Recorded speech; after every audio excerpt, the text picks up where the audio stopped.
Let's flex that pleasure muscle. In this episode, we'll talk all about how you can feel more joy in your life.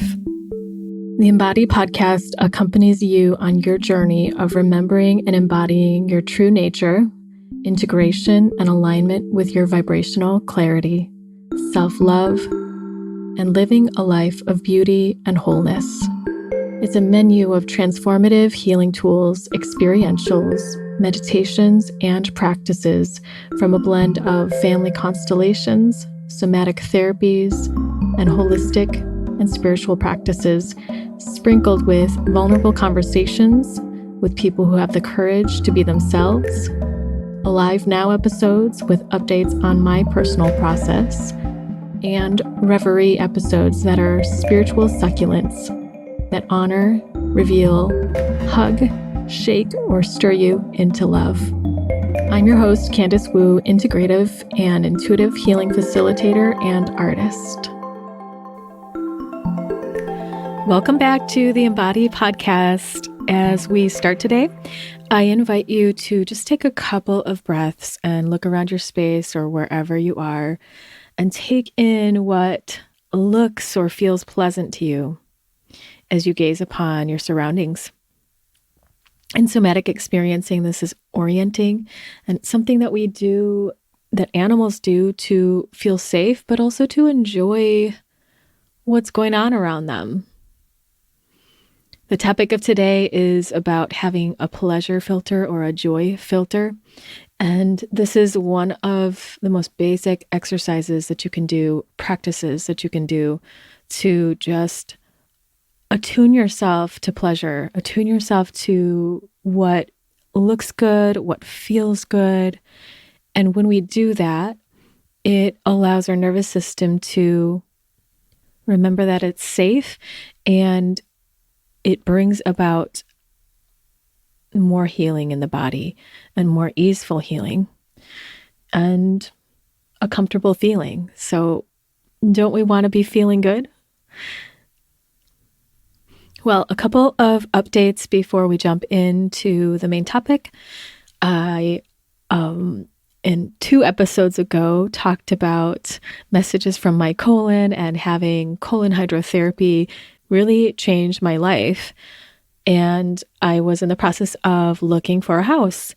And at this point, oh gosh, it's been such a fun process. All the right players involved helped me and made this process just super fun, yummy, and easy. And in about 3 weeks' time, I found the house that I just really fell in love with. It's not 100% perfect in all the ways, but it really feels like this is the house for me. Originally, I was looking for something a little bit bigger and a lot more acreage so that I could have woods around me, maybe do some retreats, have a room for music or art, and then have another spare room for guests for retreats, the personal retreats and couples retreats that I do. But the night before I found this house online, I felt into it, and I just thought, I just would love the house that supports me in being the most like myself, the most me, and bring me happiness. And so that very next day, this is the house that popped up, and I was like, whoa, I have to see this house. And it was way smaller than I had anticipated mentally before. So I just trusted it and felt like, we'll see. And sure enough, I really loved it, and I'm in the closing process, and hopefully everything will come together. There's just one piece that's left, and I just feel a really deep trust that this is the house for me, and if it's not, then I'm going to be led in the right direction. In the meantime, I actually got sick. I had a bit of a cold, it seemed like, and maybe strep throat. Right around this time that I found this house, I was just so happy. Things were going really well. And when this happens, sometimes what I don't do is give myself the quiet time that I really need to let any energies or emotions move through. And so I started to feel congested, not like sinusy congested, but more so energetically congested, emotionally congested. And I just felt like icky in my body. I felt some tension and kind of just not clear and grounded, more so full and cringy. I don't know how else to describe it. And so if it gets that far, my body gets sick and to tell me, hey, slow down so you can clear up some of this stuff. That's usually what happens. That's what it felt like this time. Sometimes sickness for me is indicating something else or something particular. And this time it just felt like what I needed to keep up with in my own energy. I was playing volleyball a lot, a couple times a week still, playing indoor volleyball. I love it. And recently I started practicing with an 8-piece band, and I'm singing mostly, and there's a violinist, 3 guitarists, piano player, and a couple of backup vocalists, and a drummer, and it was just magical to perform with them. We sang, I sang Uninvited by Alanis Morissette, and also did a trio singing the song Fix You by Coldplay. It was so much fun, and I hope we continue. It's a part of what I want to be doing in this next segment of my life is sharing my voice and continuing to take voice lessons so my voice can come through with its most natural sound and clarity. So before we go on, I want to just thank you all for listening. I received so many sweet and touching messages about the podcast unexpectedly, and it really keeps me going, and it really makes me feel real warm and inspired, and I just love having that connection with you all. And if you're out there listening quietly, silently, I see you and sense you out there, even if I don't know you, and thank you. So I'm here still in Michigan, and we're sinking into more of winter. We had a first big snow last week, and it was beautiful. And every time I'm working with my clients, and when we get into this cold weather, I'm reminded of how important receiving touch is. And receiving touch, even from yourself, to soothe your body, to contain, to bring pleasure, to comfort yourself, is so important. Like even just giving yourself a self-hug, or holding your joints, or when you find yourself sharing a story or taking a break at work, that maybe your hands automatically start to massage your forehead or your temples or touch your neck or your heart. Those natural movements are your body knowing exactly what is needed to soothe you. And what I love to do is just go with it, run with it, and notice what my hands naturally want to do and bring my attention there so that I can receive and feel that touch. So 2 years ago, was it 2 years ago? It was like a year and a half ago when COVID was really just beginning. I was in Mexico, and I created a course on touch in the time of COVID and receiving your own touch in a way that can allow you to heal and deepen your healing, or to reduce overwhelm, depression, or anxiety.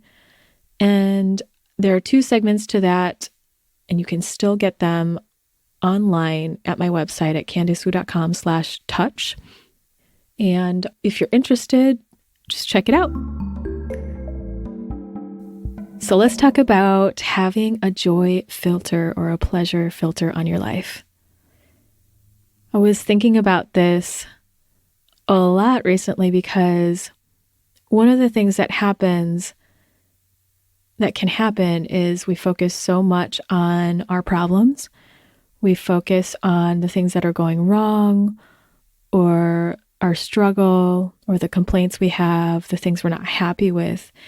And there's a reason we want to change that or we want to feel better. But focusing on them sometimes, well, especially if you're focusing on them in a way that is like belaboring it or just mentally dwelling on it, sometimes that can really bring the opposite effect of making us feel better. It can make us feel worse, and it can set in motion the momentum of focusing on things that are not good in our lives. It's like having an overall focus in our lives on the things that are not good. And what if we were focusing on the things that were good or pleasurable or joyful for us? When we do that, when I do that, the things that I appreciate grow sometimes, and my ability to notice the things that are good in life, that grows. So can you place a joy filter on your life? Kind of like putting on glasses that let you see clearly all the joy in your life or the pleasure in your life. Can you sift through and extract those moments and allow yourself to have more of your attention on those moments?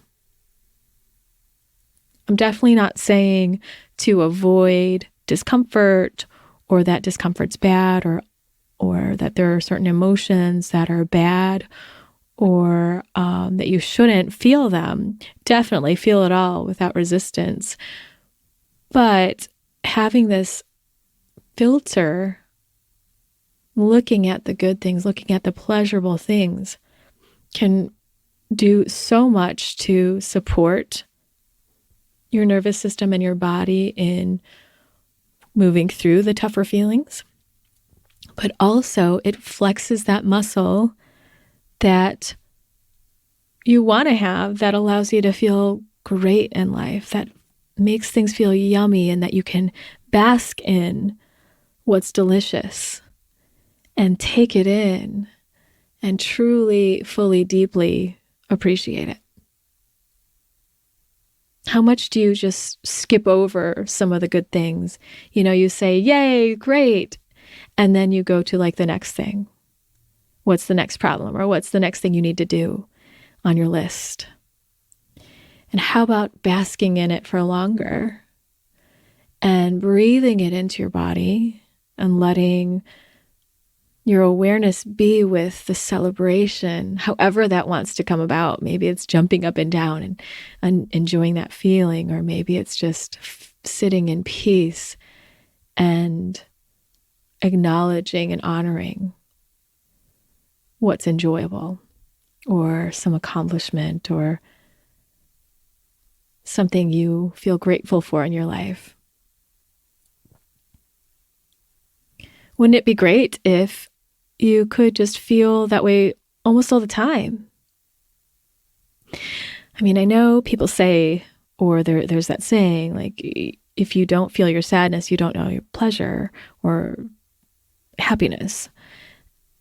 We're going to have the discomfort.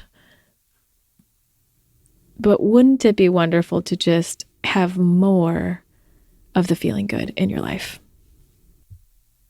It's a way that we can direct our attention to give ourselves more out of life, more out of the moment. And that more is already here.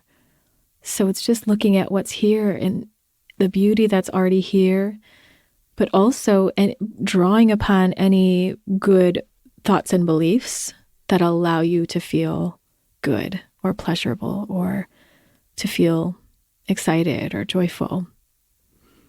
That's truly using our creative energy and our power to create the vibration that we want to be in. So we can use what's here already to let that happen, just appreciating that you have a bed to sleep in or a warm place to be when it's cold outside, or that you're breathing, or whatever it is in your life that you do appreciate that is the simple stuff. That becomes the priority. That is the reality. If you weren't alive, you wouldn't be able to appreciate any of this stuff. So what's the evidence that you're alive and safe here?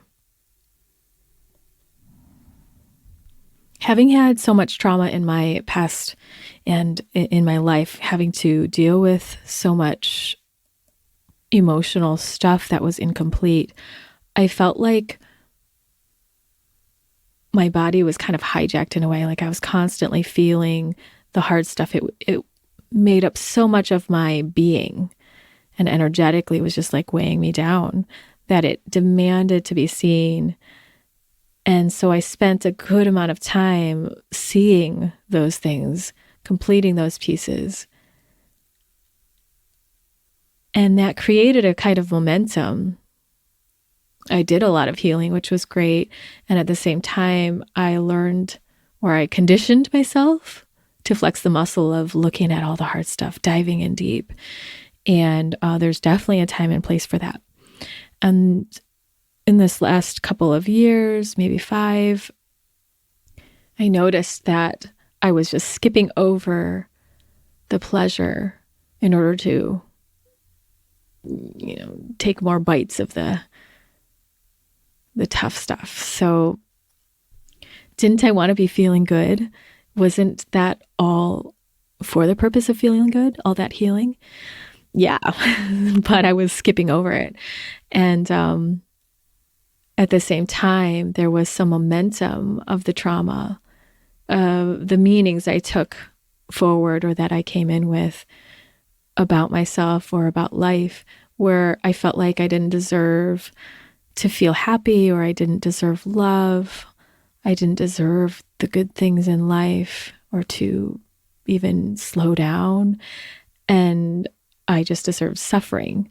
I didn't consciously have those thoughts, but they were deep in the layers of my being by the way that I would move past the good things, maybe appreciate them momentarily, but perhaps that was like 5% of my attention.